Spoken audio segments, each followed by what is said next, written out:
तो आयोग के सुझाव डिस्कस करने के बाद अब कुछ ऐसे क्वेश्चंस को देख लेते हैं जो कि आपके एग्जाम के पॉइंट ऑफ व्यू से इंपॉर्टेंट रहने वाले हैं। तो जो इस सीरीज में हमारा पहला क्वेश्चन है, कोठारी आयोग का गठन कब हुआ? तो हमने शुरू में डिस्कस किया था, जो कोठारी आयोग है ये 14 जुलाई 1964 को ये गठित हुआ था। लेकिन अगर ये पूछा जाए किसने अपना काम कब शुरू किया था, अभी हमारा आगे क्वेश्चन आएगा तो हम इसको तभी डिस्कस करेंगे।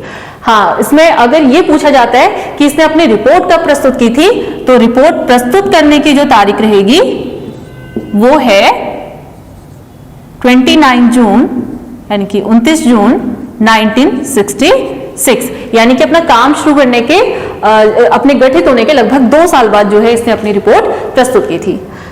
सीरीज का जो दूसरा क्वेश्चन है, कोठारी आयोग का दूसरा नाम क्या है? इससे पहले जो हमने 2 डिस्कस की, राधा कृष्णन आयोग, उसका दूसरा नाम क्या था? विश्वविद्यालय शिक्षा आयोग, क्योंकि वो विश्वविद्यालय शिक्षा से संबंधित था। फिर उसके बाद हमने दूसरा आयोग डिस्कस किया, मुदालियर आयोग, वो उसका दूसरा नाम था माध्यमिक शिक्षा आयोग, जो कि माध्यमिक शिक्षा से संबंधित था। अब यहाँ पर कोठारी आयोग किस स्तर की शिक्षा से संबंधित है? जो कोठारी आयोग है ये शिक्षा के तीनों क्षेत्रों को कवर करता है, चाहे वो बेसिक हो, सेकेंडरी हो, बेसिक या फिर यहां पर हम कहेंगे आपका प्राइमरी,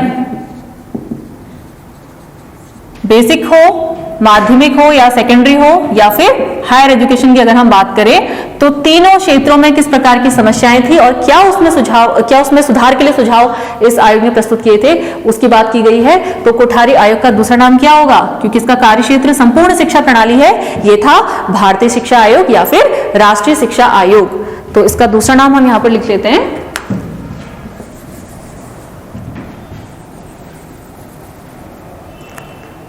राष्ट्रीय शिक्षा आयोग।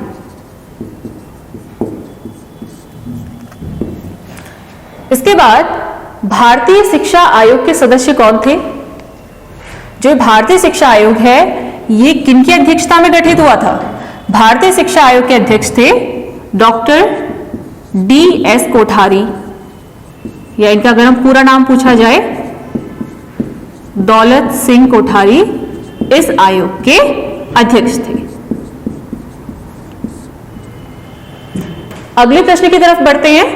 किस पंचवर्षीय योजना के अंतर्गत कोठारी आयोग का गठन किया गया था? यह हमने सेशन में डिस्कस नहीं किया था, लेकिन अगर ऐसा पूछा जाता है कि कौन सी पंचवर्षीय योजना के अंतर्गत कोठारी आयोग को गठित किया गया था, तो ये थी हमारी तीसरी पंचवर्षीय योजना,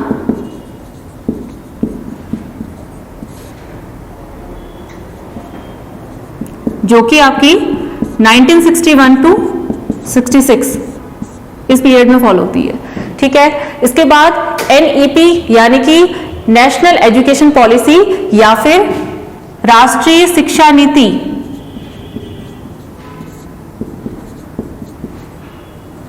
राष्ट्रीय शिक्षा नीति, इसका सुझाव किस आयोग ने दिया था?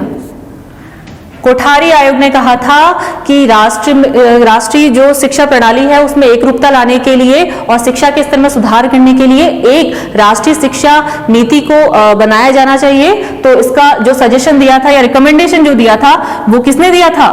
कोठारी आयोग ने।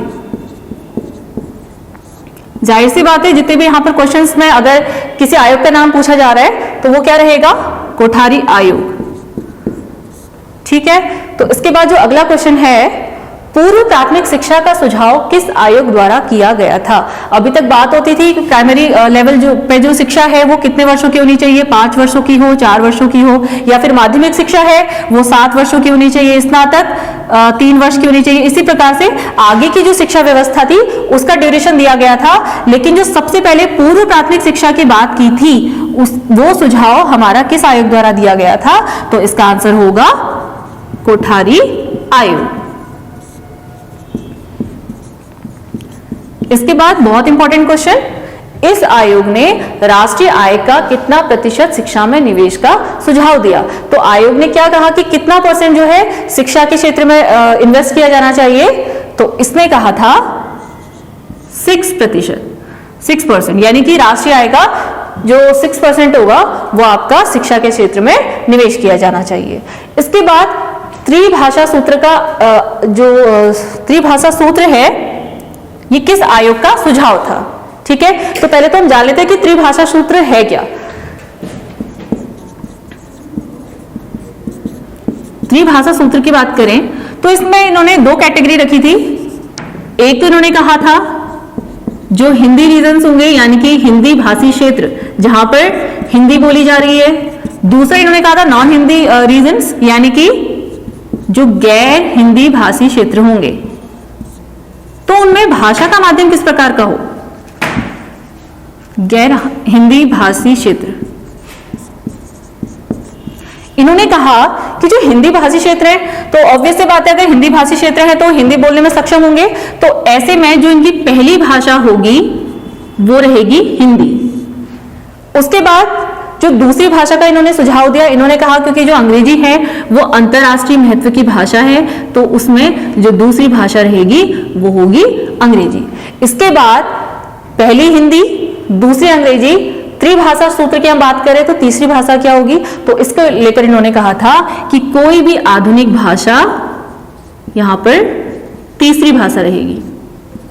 अब आधुनिक भाषा के अंदर आपकी कोई भी आ सकती है, जैसे विदेशी भाषाएं हैं, चाहे वो अरबी, फारसी, उर्दू या संस्कृत, आप किसी भी भाषा को ले सकते हैं। तो उन्होंने कहा कि जो कोई भी आधुनिक भाषा जो होगी वो आपकी तीसरी भाषा चयन की जाएगी। और अगर हम गैर हिंदी भाषी क्षेत्रों की बात करें तो गैर हिंदी भाषी क्षेत्र है तो जाहिर तौर पर यहाँ पर क्या होगा, आपकी हिंदी नहीं बोली जाती है, इसलिए इन्होंने कहा कि यहाँ पर जो पहली भाषा होगी वो मातृभाषा होगी या फिर उनकी जो अपनी स्थानीय भाषा होगी। अब क्योंकि भारत देश में रह रहे हैं तो यहाँ पर हिंदी का बहुत अधिक महत्व दिया जाता है। हिंदी को यहाँ पर हमने मातृभाषा कहा है। यहाँ पर जो हमने मातृभाषा कहा है ये इनकी अपने प्रादेशिक तौर पे है, प्रादेशिक भी इसको कह सकते हैं, स्थानीय कह सकते हैं। तो जो पहला स्थान होगा गैर हिंदी भाषी क्षेत्रों में वो होगा उनकी अपनी स्थानीय भाषा का। और अगर हम दूसरी भाषा के लिए इनकी बात करें तो ऐसा कहा गया कि दूसरी भाषा का चयन हिंदी के रूप में होना चाहिए, यानी कि जो हिंदी होगी वो गैर हिंदी भाषी क्षेत्र की दूसरी भाषा होगी। और इसी क्रम में जो अंग्रेजी है, अंग्रेजी भाषा को इन्होंने तीसरा स्थान दिया था। तो ये हमारा त्रिभाषा सूत्र था। तो हमारा प्रश्न था कि त्रिभाषा सूत्र किस आयोग ने दिया था? तो कोठारी आयोग ही वो आयोग था जिसने कि त्रिभाषा सूत्र का सुझाव दिया था।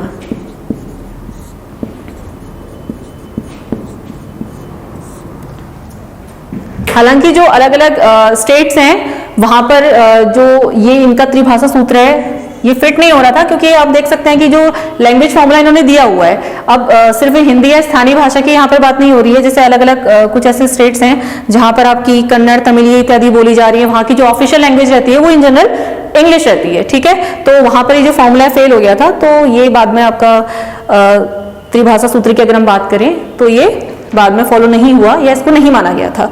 इसके बाद जो अगला प्रश्न है, आयोग की रिपोर्ट का नाम क्या था? ये एक इंपॉर्टेंट क्वेश्चन है कि आयोग ने जो अपनी रिपोर्ट सौंपी थी केंद्र सरकार को वो किस नाम से सौंपी थी, क्या उसका टाइटल था, इसकी हम बात करेंगे। तो इसका नाम था एजुकेशन एंड नेशनल डेवलपमेंट। ठीक है,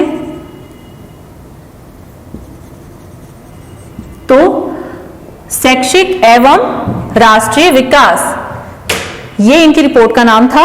अगला प्रश्न, आयोग ने अपना कार्य कब प्रारंभ किया? जो सबसे पहला हमारा प्रश्न था उसमें यह पूछा गया था कि आयोग का गठन कब किया गया था। आयोग के गठन की तारीख थी 14 जुलाई 1964 और जो प्रस्तुतिकरण की तारीख थी 29 जून 1966। और अगर ये पूछा जाए कि कार्य कब प्रारंभ किया तो गांधी जयंती के दिन, गांधी जयंती के दिन उन्होंने अपना काम शुरू किया था।